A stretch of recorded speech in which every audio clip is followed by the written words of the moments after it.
आज हमारा मैथ का टॉपिक है गणितीय आगमन का सिद्धांत, mathematical principle of mathematical induction. Actually क्या है कि ये वाला टॉपिक जो है वो 11th क्लास में से हटा दिया गया था। इस बार भी हटा दिया, पहले भी साल हटाया हुआ है, लेकिन क्या इसमें 12th में हमारे पास 4-5 क्वेश्चन इससे रिलेटेड टॉपिक है। तो सबसे पहले 12th स्टार्ट करने से पहले हम लोग कुछ जो टॉपिक 12th में काम आएंगे, जो 11th में से हटा दिए गए थे, एलिमिनेट कर दिए गए थे, उसको थोड़ा सा हम शॉर्ट के रूप में एक बार हम पढ़ेंगे। तो ज्यादा टाइम नहीं लगा करके अपन केवल अपना टॉपिक शुरू करते हैं। ठीक है, देखो हिंदी मीडियम और इंग्लिश मीडियम दोनों क्लासों को लगभग सेम ही पढ़ाएंगे, थोड़ा सा एक वर्ड का फर्क आएगा तो उसकी मैं हिंदी लिख दूंगा और उसकी इंग्लिश लिख दूंगा। ठीक है ना बेटा। देखो सबसे पहले हमारा टॉपिक जो है वो होता है प्रिंसिपल ऑफ मैथमेटिकल इंडक्शन। इसको शॉर्ट में बोलते हैं अपन यहाँ पे PMI,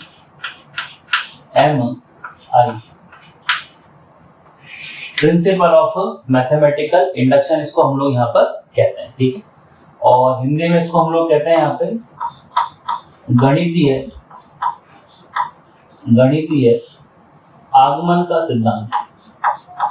गणितीय आगमन का सिद्धांत, गणितीय आगमन का सिद्धांत कहते हैं। ठीक है बेटा।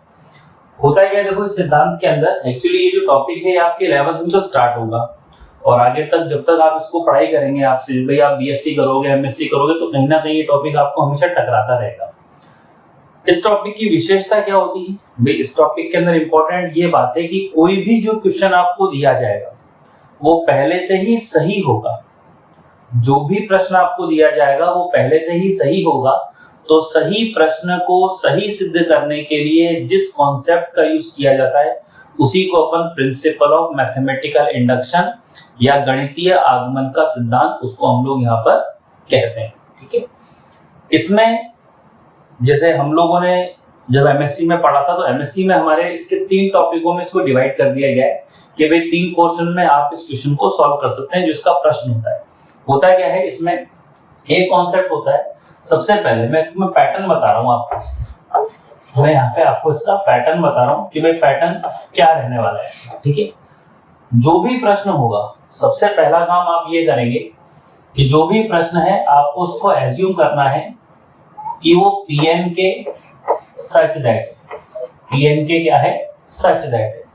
पीएन यहाँ पे क्या होता है, पीएन एक तरह का ओपन सेंटेंस है जो हमेशा सही होगा for every n belongs to capital N के लिए। For every n belongs to capital N के लिए हमेशा सही होगा। n का मतलब होता है the set of natural number, और इसमें जो है वो 1 2 3 ऐसे डॉट डॉट डॉट आगे तक नंबर चलते हैं, पॉजिटिव इंटीजर नंबर चलते हैं। ठीक है, तो जो भी क्वेश्चन अपन को दिया रहेगा उसमें विशेषता ये रहेगी कि आपको n की टर्म मिलेगी और n हमेशा आपको for every n belongs to capital N यहाँ पे दिया जाएगा। ठीक है बेटा। अब इसको करने के बाद 3 पोर्शन में हम इसको क्वेश्चन को सॉल्व करेंगे। पहला जो क्वेश्चन होता है हमारे पास यहाँ पे basis of induction, basis of induction, basis of induction. इसको कहते हैं अपन आगमन का आधार, इसको बोलते हैं अपन आगमन का आधार। क्या बोलते हैं इसको अपन, आगमन का आधार। तो आगमन के आधार में बेसिस ऑफ इंडक्शन में क्या होता है कि सबसे पहले जो भी प्रश्न अपन को दिया रहेगा उसमें अपन n बराबर 1 रख करके चेक करेंगे कि भाई pn जो है वो हमारा सही है या गलत है। देखो थोड़ा सा क्या जब क्वेश्चन करेंगे ना, जब कॉन्सेप्ट क्लियर होंगे, क्योंकि इसमें कोई पैटर्न नहीं होता, कोई फॉर्मूला नहीं होता, बस पैटर्न तो ठीक है कि हाँ अपन इस कॉन्सेप्ट का यूज कर सकते हैं एज अ फॉर्मूला। तो n बराबर 1 पर चेक करते हैं अपन pn को कि भाई pn का जो LHS और RHS पार्ट जो कि क्वेश्चन में दिया रहेगा वो सही है या गलत है। आप चाहें तो n बराबर यहाँ पे 2 पे भी, n बराबर यहाँ पे 3 पे भी, और भी आगे तक अपनी सहूलियत के हिसाब से जैसा आपको लगे आप कर सकते हैं। ठीक है, दूसरा जो होता है इसके अंदर यहाँ पर दूसरा जो पैटर्न है हमारे पास में सेकंड नंबर का, तो सेकंड नंबर में क्या होता है, सेकंड नंबर में होता है इंडक्शन स्टेप। सेकंड नंबर में होता है इंडक्शन स्टेप, यही इस क्वेश्चन के सबसे इंपॉर्टेंट स्टेप है। इंडक्शन स्टेप को कहते हैं अपन आगमन। भाई इंडक्शन का मतलब होता है आगमन, तो आगमन पद आगमन पद कहते हैं। आप इसको ऐसे मानो कि भाई जैसे हमारे पास n जो है वो कैपिटल N में बिलोंग कर रहा है। अब n जो होता है वो सेट ऑफ नेचुरल नंबर होता है। अब नेचुरल नंबर तो इनफाइनाइट तक जाएगा भाई, अप टू सो ऑन। भाई इनफाइनाइट तक भी नहीं पहुंचते हैं, उससे पहले रुक जाते हैं, इसको अपन अप टू सो ऑन कहते हैं। तो होता क्या है कि यहाँ पे n की वैल्यू 1 रख ली, 2 रख ली, 3 रख ली, 4 और भी आप वैल्यू रखते जाओ, लेकिन कहां तक वैल्यू रखेंगे? तो ऐसा पॉसिबल तो नहीं है कि n के अंदर जो जितनी भी वैल्यूज है सब पे चेक करना। तो हम यहाँ पर इसमें एक चीज ये मान लेते हैं कि भाई मान लो हम इसमें n 1 2 3 4 रखते रखते आ रहे हैं और एक स्टेप ऐसी आई, तो हम क्या करेंगे इस इंडक्शन स्टेप में n इक्वल टू k पर जो है n इक्वल टू k पर ये जो pn होता है उस pn को अपन यहाँ पे ट्रू मान लेते हैं। n इक्वल टू k पर pn को अपन ट्रू मान लेते हैं और इसी में आगे की तरफ n की जगह पे k प्लस 1 रखकर ये जो pn प्लस 1 है ये pk प्लस 1 है, ये अपने आप सही आ जाना चाहिए। ठीक है, तो वो क्वेश्चन करेंगे जब क्लियर होगा। अभी केवल एक मोटा मोटा सा कि हाँ भाई इसमें ये टॉपिक काम में आते हैं। भाई बुक्स में भी क्या थ्योरी तो दी होती है, थ्योरी भर भर के मतलब हिंदी में लिखा होता है, इंग्लिश में लिखा होता है, मैथमेटिकल कोई यूज नहीं है उसका ना। इसके बाद में तीसरा जो हमारे पास कॉन्सेप्ट होता है, तीसरा कॉन्सेप्ट होता है हमारे पास में कंक्लूजन। कंक्लूजन जिसको आप निष्कर्ष भी बोलते हो और जिसको आप परिणाम भी कहते हो। आप निष्कर्ष भी कह सकते हो, आप परिणाम भी कह सकते हो। दोनों मीडियम में केवल बस ये नाम हिंदी में लिखना, बाकी सारा काम मैथमेटिकली। तो इसमें होता कुछ नहीं, जब आप पूरा क्वेश्चन खत्म कर चुके होते हो तो यहाँ पर इसमें केवल एक लाइन लिखी जाती है कि भाई जो आपको pn यहाँ पे जो दे रखा है, जो pn आपके पास यहाँ पे दे रखा है वो जितने भी n थे जो कि कैपिटल N में बिलोंग कर रहे थे उनके लिए जो है वो सत्य होगा, उनके लिए जो है वो ट्रू होगा। ये सिर्फ आपको इतनी सी लाइन लिखनी होती है। पहले 11th में टॉपिक था, 12th में जब क्वेश्चन आता है तो 4 नंबर में आता है। इसमें से 1 नंबर का तो होता है बेसिस ऑफ इंडक्शन, 2 नंबर का होता है इंडक्शन स्टेप और 3 नंबर का होता है यहाँ पे कंक्लूजन। ठीक है, IIT JEE में भी इसका क्वेश्चन मिल जाता है थोड़ा सा n के लिए, उसको अपना लास्ट में रखेंगे। ठीक है, तो कोई भी जो क्वेश्चन इसका होगा उसमें आपको for every n belongs to n मिलेगा, ये सबसे इंपॉर्टेंट चीज है। उसके बाद जो भी प्रश्न रहेगा आप उसको pn मानेंगे और 3 स्टेप में इस क्वेश्चन को सॉल्व करेंगे, basis of induction, induction step और कंक्लूजन। मैं भी आज जो क्वेश्चन कराऊंगा उसमें तीनों स्टेप करेंगे अपन। फिर होता क्या है कि हर क्वेश्चन में इसको समझाना कोई ज्यादा इंपॉर्टेंट नहीं है, मेन इंडक्शन स्टेप रहेगी तो अपन इसी के बारे में बात करेंगे। बट जब आप कॉपी में नोट करो तो आप इन दोनों को अपने हिसाब से आप लिखते हैं। ठीक है बेटा, अभी क्वेश्चन शुरुआत करते हैं। छोटा सा क्वेश्चन है ना भाई, जो क्वेश्चन दिया जाएगा वो सही होगा। तो सही क्वेश्चन को सही प्रूव करने के लिए जिस टॉपिक का यूज लिया जाता है उसी को अपन प्रिंसिपल ऑफ मैथमेटिकल इंडक्शन या गणितीय आगमन का उसको अपन सिद्धांत कहते हैं। ठीक है, आगे चलते हैं।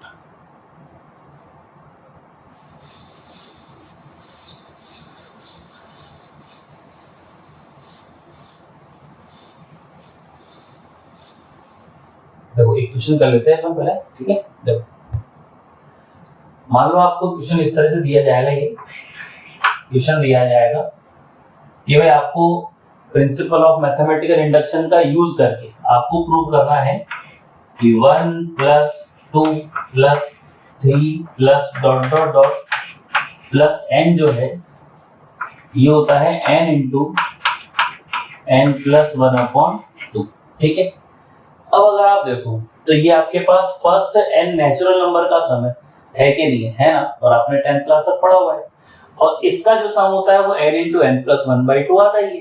भाई कैसे आता है उसको थोड़ा सा अगर अपन रफली देखें तो देखो 2 में से 1 गया तो 1 बचा, 3 में से 2 गया तो भी 1 बचा। इसका मतलब जो ये सीरीज आपके पास बन रही है, ये सीरीज बन रही है आपके पास यहाँ पे कौन सी सीरीज बन रही है? AP। कौन सी सीरीज बन रही है? AP बन रही है। तो AP में जो n टर्म का सम होता है वो क्या होता है? n/2 2a + n - का 1 × कितना होता है d। a + l भी होता है तो n/2 तो आ गया। यहाँ पे a की जगह फर्स्ट टर्म कौन सी है? 1। n टर्म्स तो है ही, b की जगह कॉमन डिफरेंस भी 1 ही था तो यहाँ पे n/2 आ गया। ये 2 + का n - का 1 बचा तो यहाँ से n/2 आया और n प्लस में कितना आया 1 आया। ठीक है भैया, आपने निकाल लिया। तो चलो ये तो यहाँ पर AP बन गई थी और आपको फॉर्मूला भी पता था, तो ये आपने 10th में पढ़ा हुआ है और हम लोग 11th का कॉन्सेप्ट पढ़ रहे हैं अभी। तो AP पढ़ी हुई थी आपने, आपको फॉर्मूला पता था, तो आपने चेक कर लिया कि हाँ यार ये सही है। लेकिन ऐसा थोड़ी है कि सभी सीरीज का फॉर्मूला फिक्स होता है। भाई AP पढ़ लोगे आप, चलो ठीक है फॉर्मूला फिक्स है। GP पढ़ लोगे, ज्योमेट्रिक प्रोग्रेशन, ये भी ठीक है। हार्मोनिक का पढ़ लोगे, वो भी ठीक है, चलो उसको रिवर्स करके AP में बदल देते हैं अपन। फिर AGP का भी पढ़ लोगे आप, एरिथमेटिको ज्योमेट्रिक प्रोग्रेशन, ठीक है। समांतरी गुणोत्तर श्रेणी जिसको अपन कहते हैं, उसका भी चलो पढ़ लोगे। लेकिन और जो मिक्स सीरीज आएगी उसका समेशन लगा हुआ मिलेगी फिर अपन को आगे। तो इसलिए सभी के फॉर्मूले नहीं होते, तो डायरेक्ट चेक करना पॉसिबल नहीं है। इसीलिए ये क्वेश्चन सही है, ये केवल मैंने आपको इसलिए चेक करके बताया कि देखो AP यहाँ पे बन रहा था, AP का सम इतना होता है, हम ये जानते हैं, तो हमको पता है कि क्वेश्चन सही है। तो सही क्वेश्चन को सही प्रूव करने के लिए आपको जो मेथड यूज करना है वो मेथड यूज होता है प्रिंसिपल ऑफ मैथमेटिकल इंडक्शन, गणितीय आगमन का सिद्धांत जो होता है वो अपन को यहाँ पे प्रूव करना है। ठीक है, अब अपन इस सिद्धांत के हिसाब से सवाल को प्रूव कर लेते हैं, ज्यादा नहीं, आज एक क्वेश्चन कर लेंगे, होगा तो 2 हो जाएगी तो 2 कर लेंगे, बाकी ज्यादा नहीं करेंगे आज। ठीक है, देखो सबसे पहले आपको एक क्वेश्चन दिया हुआ है, ठीक है, और यहाँ पे साइड में आपके लिखा रहेगा कि for every n belongs to capital n, यहाँ पे लिखा रहेगा। और n के बारे में आप सब जानते हैं यहाँ पे कि नेचुरल नंबर का सेट होता है, तो 1 2 3 डॉट डॉट डॉट करके इस तरह की वैल्यू हम लोगों ने लिखी। ठीक है, अब इसी सॉल्यूशन, इसी क्वेश्चन को मैं शुरुआत करता हूँ यहीं से। तो देखो सबसे पहला काम क्या होता है, सबसे पहला काम ये होता है कि जो भी अपन को क्वेश्चन दिया जाएगा उसको हम यहाँ पे Pn के सच दैट मानेंगे। ये Pn के सच दैट मान लिया। भाई Pn जो है वो सच दैट है 1 2 3 डॉट डॉट डॉट करके n, और ये और for every n belongs to this. ठीक है, अभी अपन ने थ्योरी में बात करी थी सही कि जो Pn होता है वो एक तरह का ओपन स्टेटमेंट होता है, जो हमेशा यहाँ पे क्या होगा, सही होगा n की कोई सी भी वैल्यू के लिए। फिर सही क्वेश्चन तो है ही। ठीक है, अब 12th में कैसे हो जाएगा वो अभी अपन इस क्वेश्चन के बाद में बताएंगे। पहले एक बार देखे से कि किस तरह से ये प्रूव किया जाता है। तो देखो पहला कॉन्सेप्ट जो होगा हमारे पास, तो पहला कॉन्सेप्ट आता है इसमें यहाँ पे हमारे नंबर 1 करके जो अपन ने लिखा था, वो होता है basis of induction. Basis of induction, basis of induction, basis of induction है, इसको हिंदी में बोलते हैं अपन आगमन का आधार। ठीक है, आगमन का आधार। देखो एक्चुअली क्या बेटा, हिंदी और इंग्लिश मीडियम की क्लासें अलग अलग चलेंगी क्योंकि ये कॉमन टॉपिक है, स्टेबल की। ठीक है, ज्यादा उसमें हिंदी भी नहीं इंग्लिश भी नहीं, तो इसको एक साथ ले रहे हैं बस। ठीक है, समय बचेगा। तो आगमन के आधार में क्या होता है, देखो सबसे पहला काम क्या होता है, जो Pn आपको दे रखा है, ठीक है, क्वेश्चन की बात कर रहे हैं, जो Pn आपको दे रखा है इसके 2 पार्ट हैं। कितने पार्ट हैं इसके? 2 पार्ट हैं। पहला पार्ट है इसका LHS, राइट, दूसरा पार्ट है इसका RHS। पहला पार्ट क्या है? LHS, दूसरा पार्ट क्या है? RHS। इन दोनों ही पार्ट्स में देखो आपको n भी मिलेगा और यहाँ पे भी क्या मिलेगा, आपको n मिलेगा। हमको पता है कि जो क्वेश्चन है ये अपन को चेक करना है कि भाई सही है क्या, ये सही तो है, तो सही को तो सही प्रूव कर रहे हैं, जब तो अपन इस मेथड का यूज कर रहे हैं। तो इसमें क्या होता है कि n जो होता है वो कैपिटल N में बिलोंग कर रहा है, और n में सबसे पहली वैल्यू कितनी आती है, देखो अभी शुरुआत का सवाल है, हम नियम से चलेंगे, बाकी फिर नियम तो तोड़ने के लिए होते हैं, नियम से चलेंगे तो हम आगे कैसे जीत पाएंगे, है ना भाई।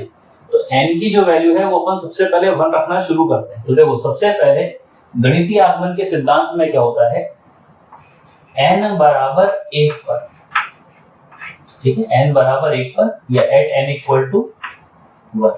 ठीक है, मैं इंग्लिश में लिख देता हूँ, पूरा हिंदी में बोल दूंगा। तो एट n इक्वल टू 1, तो n इक्वल टू 1 पे क्या होता है, देखो सबसे पहले जो क्वेश्चन दिया है ना आपको, आप उसमें जहां जहां n आ रहा है वहां 1 रखें। देखो p तो ये आ गया, इस n की जगह पे आपके पास यहाँ पे 1 हो गया, सच दैट की जगह आपने यहाँ पे सच दैट लगा दिया। अब n का मतलब क्या होता है, किसी भी सीरीज में नंबर ऑफ टर्म्स। n का मतलब क्या होता है, नंबर ऑफ टर्म्स, पदों की संख्या। तो यहां से लेकर यहां तक कितने टर्म्स आ रही है, टोटल n टर्म्स आ रही है, और आप n की वैल्यू 1 ले रहे हो, मतलब अप टू फर्स्ट टर्म तक आप वैल्यू लोगे। तो LHS में क्या होगी भाई, n की जगह 1 का मतलब है फर्स्ट टर्म तक। तो यहाँ फर्स्ट टर्म कौन सी है, 1, तो आप केवल 1 लिख पाओगे। अगर यहाँ पे 2 होता तो अप टू 2 टर्म्स, तो 1 + 2 लिखते, ठीक है। अब LHS में तो नंबर ऑफ टर्म्स काम में आ गई, RHS में ऐसा कुछ है नहीं, तो n की जगह पे यहाँ पे 1 रखा, n की जगह पे यहाँ पे 1 रखा, तो 1 + 1 अपॉन कितना हो गया 2। यहाँ पे आप इंप्लाइज लगा देंगे क्योंकि इक्वल चल रहा है, 1 आ गया इक्वल टू 1, 1 + 1 2 अपॉन यहाँ पे 2 आ जाएगा बेटा, इंप्लाइज चलेगा, 1 आ गया तो 2 से 2 कट गया तो वैल्यू 1 आ गई, तो 1 = 1 होता है, हम सब जानते हैं।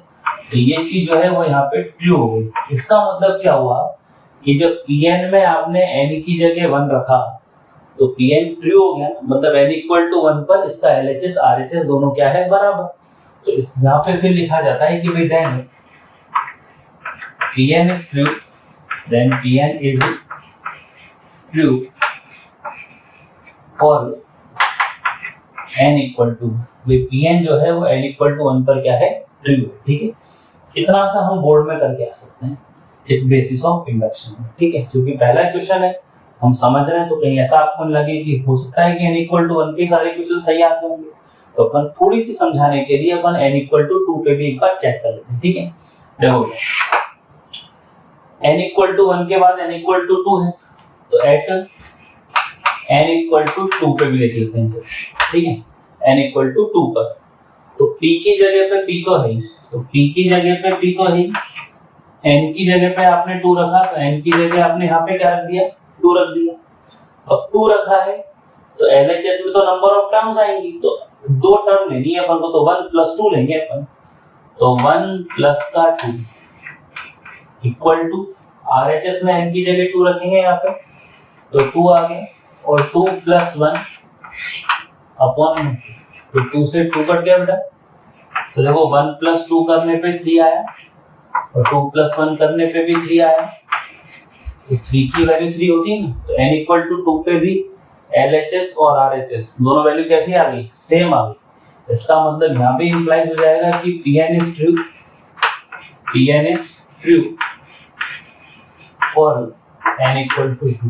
अब आप 3 पे रखो, 4 पे रखो, 5 पे रखो, आपको जैसा मन करे आप उसी रखते जाओ, लेकिन n = 1 रखने पे ही इस टॉपिक में एक नंबर अपन को मिल जाता है। तो 3 टॉपिक है हमारे, basis of induction, induction step और कंक्लूजन, जिसमें से बेसिस ऑफ इंडक्शन अपना हो गया है, ठीक है। बात समझ में आ रही है तुम? इसको मैं रफ कर दूं, आपको रिपीट करना हो आप बैक में जाकर के आप रिपीट कर सकते हो, ठीक है बेटा। देखो सेकंड जो स्टेप है उल्टा अकाउंट्स को मैं तो क्या पूरा छोटा छोटा सा लिख दूंगा एक बार मैं इसके बोर्ड पे।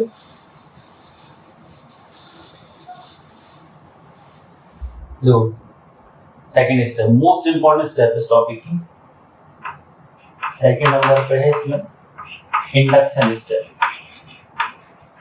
सेकंड नंबर पे है इंडक्शन स्टेप, ठीक है। इसको हिंदी में लिख देता हूं मैं, चाहे अपन लिखें नहीं इसका यूज।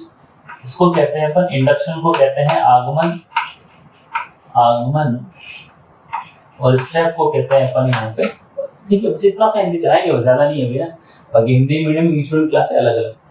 तो इंडक्शन स्टेप है, देखो इंडक्शन स्टेप में क्या होता है वो देखते हैं अपन। तो अभी जैसे अपन इससे पहले वाले टॉपिक में देखा था बेसिस ऑफ इंडक्शन में कि n = 1 पर और n = 2 पर जो है वो Pn ट्रू हो गया था ना, तो उस बात को लिखेंगे अपन यहाँ पे। तो ऐसे लिखा जाता है कि भाई सिंस ये लाइन हमेशा फिक्स है, Pn is true for n = 1, 2, then तो हम ऐसा मान लेते हैं, then we assume that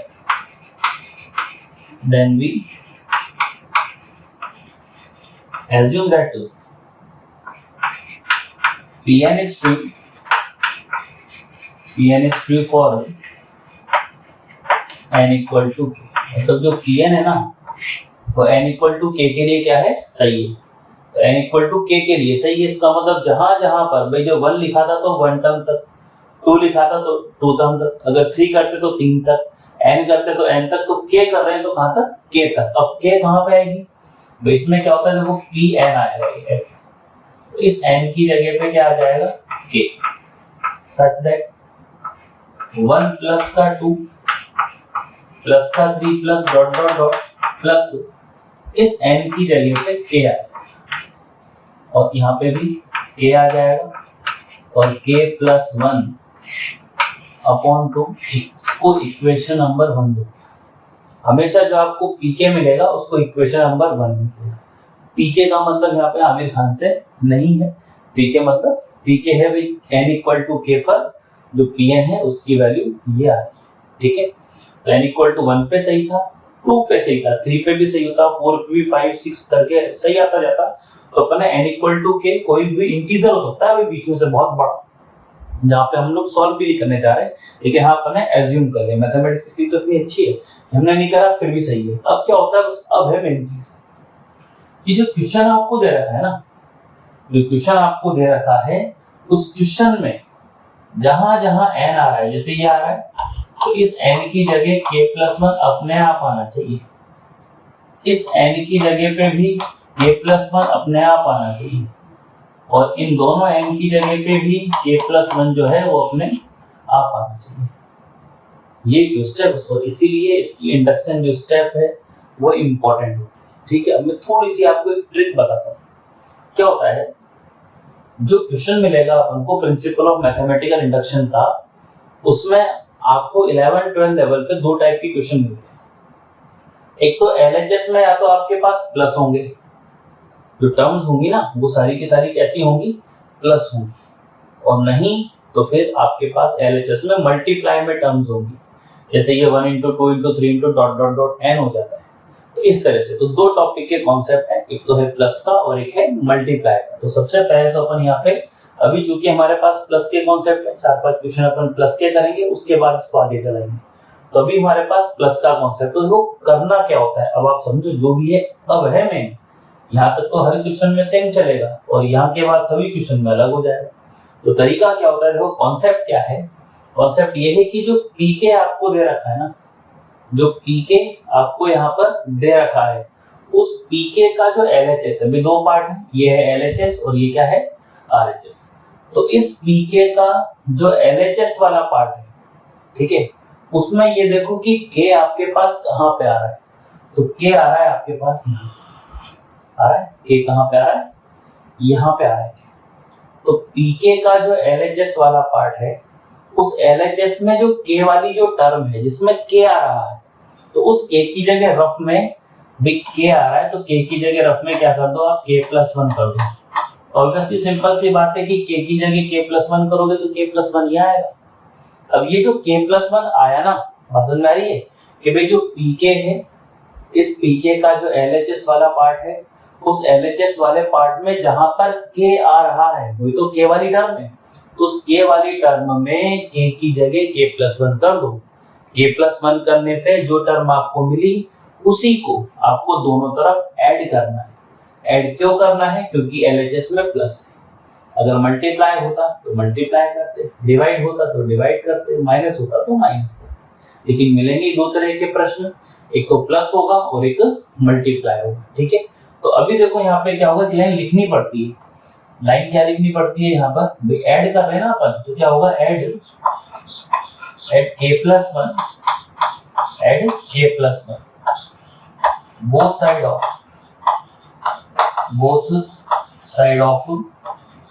upper equation, both side of upper equation, equation number 1 भी आप इसको कह सकते हो। तो तरीका देखो क्या होगा हमारे पास, कि ये जो p है, p तो रहेगा, लेकिन चूंकि आपने अभी देखो P1 निकाला था इससे पहले आइटम में P1 आया था, फिर P2 आया था, उसके बाद में P3 आया, तो एक नंबर बढ़ता गया। तो Pk तो ऑलरेडी मिल चुका, तो इसके बाद वाली जो टर्म आएगी वो कौन सी आएगी, Pk प्लस 1 आएगी, ठीक है। सच दैट लिखेंगे। अब जो K प्लस 1 मिला, आप इसको दोनों तरफ ऐड ही तो कर रहे हो, तो यहाँ पे क्या आएगा, 1 प्लस का 2 प्लस का 3 plus dot dot dot plus के तक तो यहाँ पे लिखा हुआ है, क्या ऐड करा आपने, के प्लस 1 यहाँ पे ऐड हो जाएगा। आरएचएस में भी देखो के तो ऑलरेडी है, के प्लस 1 अपॉन 2 भी यहाँ पे ये वाली टर्म तो एग्जिस्ट कर रही है पहले से, तो आपने के प्लस 1 ऐड किया। तो क्या किया आपने कि भाई जो पीके अपन को दे रखा था उसमें जो एलएचएस है उसमें के की जगह आपने क्या करा, के प्लस 1 किया, इस k+1 को आपने दोनों तरफ क्या कर दिया, ऐड कर दिया।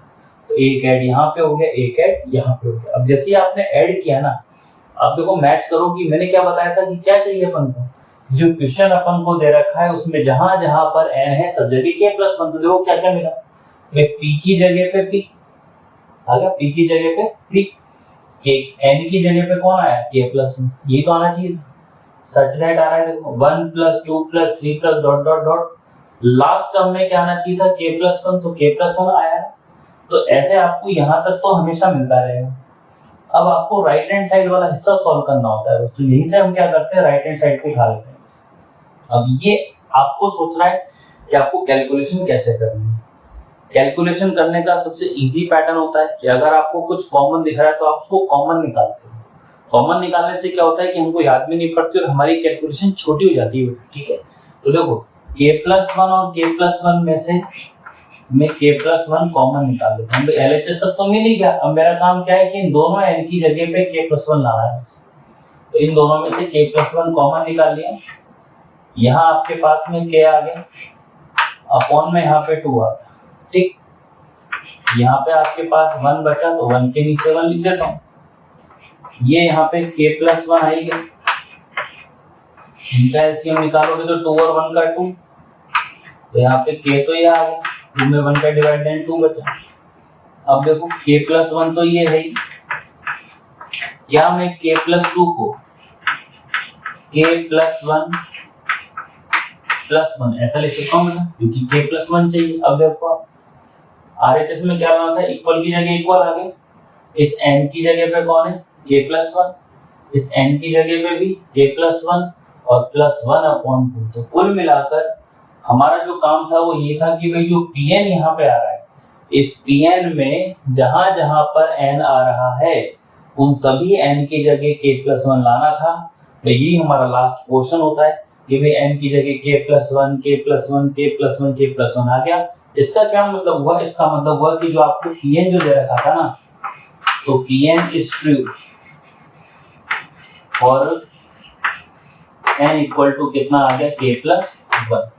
तो सबसे पहले अपने पास n इक्वल टू 1 पे सही आया था, LHS RHS चेक किया, 2 पे भी सही आ गया था LHS RHS, k पे अपन ने इसको ऑलरेडी सही मान लिया था क्योंकि नंबर ऑफ टर्म्स ही बहुत सारे, मतलब सॉरी नंबर जो है इसमें बहुत सारे होते हैं, सेट ऑफ नेचुरल नंबर में कहां से निकालेंगे किसका, तो अपन ने k मान लिया और k+1 ऑटोमेटिक मैथमेटिकल से प्रूफ आ गया। ये होता है इंडक्शन स्टेप, इसमें 2 नंबर मिलते हैं। ये हमेशा इतना छोटा सा नहीं होता, क्वेश्चन छोटा सा है इसलिए छोटा सा होगा, ठीक है। इसके बाद तीसरी स्टेप भी मैं यहीं कर देता हूँ। तीसरी जो स्टेप होती है ये कौन सी बताई थी आपको, कंक्लूजन। कंक्लूजन तीसरी स्टेप कंक्लूजन थी, इसको हम लोग परिणाम कहते हैं, निष्कर्ष कहते हैं। इसमें केवल एक ही बात अपन को लिखनी होती है यहाँ पर, वो क्या कि Pn जो है, Pn is true for every n belongs to capital N, जिसमें आपका 4 नंबर का क्वेश्चन खत्म। तो 12th में भी इसी तरीके से मिलते हैं, बस ये होता है कि अभी 11th का कॉन्सेप्ट है, सीरीज वाला प्रश्न आ गया, क्वेश्चन आ गया, फिर मैट्रिक्स से रिलेटेड हो सकता है, डिटरमिनेंट से हो सकता है, कोई सा भी हो सकता है, लेकिन कॉन्सेप्ट ये रहेगा। पहचान क्या होती है कि पहचान होती है for every n belongs to n, वो जरूर से जरूर आपको देगा ही देगा, ठीक है बेटा। तो आज तो छोटा सा इतना सा पोर्शन खत्म करते हैं, आप इस क्वेश्चन को रिपीट करो, कॉन्सेप्ट समझो कितना आता है, बाकी की क्लास में अपन कर लेंगे। और ये topic Hindi medium English medium में सेम चलेगा, बाकी और जितनी भी क्लासें हैं वो सब सेपरेट सेपरेट रहेंगी, इंग्लिश मीडियम के अलग और हिंदी मीडियम की, ठीक है ना। Okay bye, see you.